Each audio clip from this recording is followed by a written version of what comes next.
দাদা বাইদেউসকল, অষ্টম দৰমহা আয়োগ সন্দৰ্ভত এক ডাঙৰ সুখবৰ প্ৰকাশ পাইছে। হয় দাদা বাইদেউসকল, আপোনালোকে ঠিকই শুনিছে, সেয়ে ভিডিঅ'টো সম্পূৰ্ণ চাব। যিহেতু কৈছে যে জানুৱাৰী মাহৰ পৰাহে অষ্টম দৰমহা আয়োগ কাৰ্যকৰী কৰিব আৰু কেন্দ্ৰীয় চৰকাৰৰ কৰ্মচাৰীসকলে অষ্টম দৰমহা সন্দৰ্ভত অধিক আগ্ৰহেৰে অপেক্ষা কৰি আছে। আৰু কেন্দ্ৰীয় চৰকাৰৰ কৰ্মচাৰী আৰু পেঞ্চনাৰসকলৰ মাজত চৰ্চা চলিছে যে কেতিয়া বৃদ্ধি হ'ব দৰমহা আৰু পেন্সন। চৰকাৰী সূত্ৰৰ উদ্ধৃতি দি ফাইনেন্সিয়েল এক্সপ্ৰেছৰ এখন খবৰ হাঁহি বিনিময়াইছে যে কেন্দ্ৰীয় চৰকাৰৰ কৰ্মচাৰী আৰু পেঞ্চনাৰসকলৰ মাজত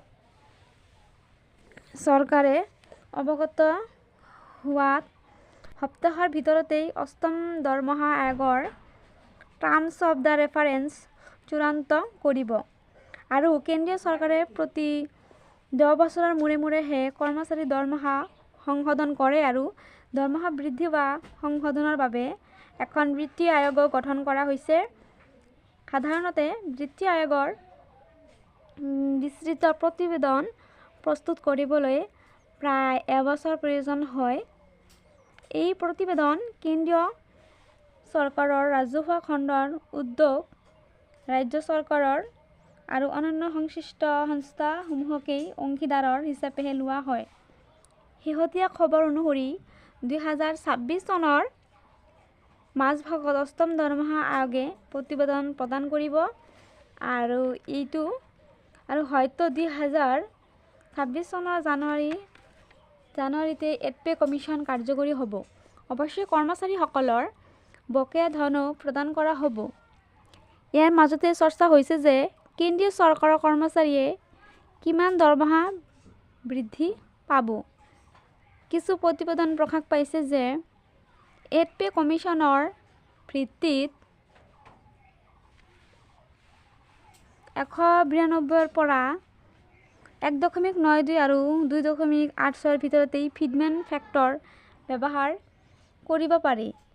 আৰু ফিটমেন ফেক্টৰ কি সেয়া নিশ্চয় আপোনালোকে জানে।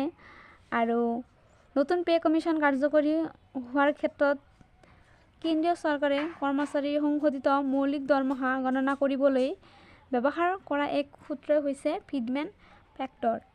আৰু ফিটমেন ফেক্টৰে দৰমহা পুৰণি গাঁথনিৰ পৰা নতুন গাঁথনিলৈও পৰিৱৰ্তনৰ সময়ত দৰমহা বৃদ্ধিৰ প্ৰমাণীকৰণ কৰে। এয়া নিশ্চয় চৰকাৰী কৰ্মচাৰী আৰু পেঞ্চনাৰসকলৰ বাবে এক ভাল খবৰ। আৰু আপোনালোকৰ অতি অচিৰে অষ্টম দৰমহা আয়োগৰ ভিত্তিত আপোনালোকৰ দৰমহা দ্বিগুণ বাঢ়িবলৈ গৈ আছে। আৰু আপোনালোকৰ এইবাৰ 2.86 ৰ ভিতৰতে ফিটমেন ফেক্টৰ থাকিব আৰু সেইমতেহে আপোনালোকৰ বেচিক পে কিমান হ'ব আৰু আপোনালোকৰ দৰমহা কিমান হ'ব সেয়া নিৰ্ধাৰিত হ'ব। তো দাদা বাইদেউসকল, ভিডিঅ'টো ইমানেই আছিল। সেয়েহে কৰ্মচাৰীৰ প্ৰতিটো শেহতীয়া খবৰৰ বাবে লাইক এটা দি চেনেলটো ছাবস্ক্ৰাইব কৰিবলৈ নাপাহৰিব। ভিডিঅ'টো চোৱাৰ বাবে ধন্যবাদ।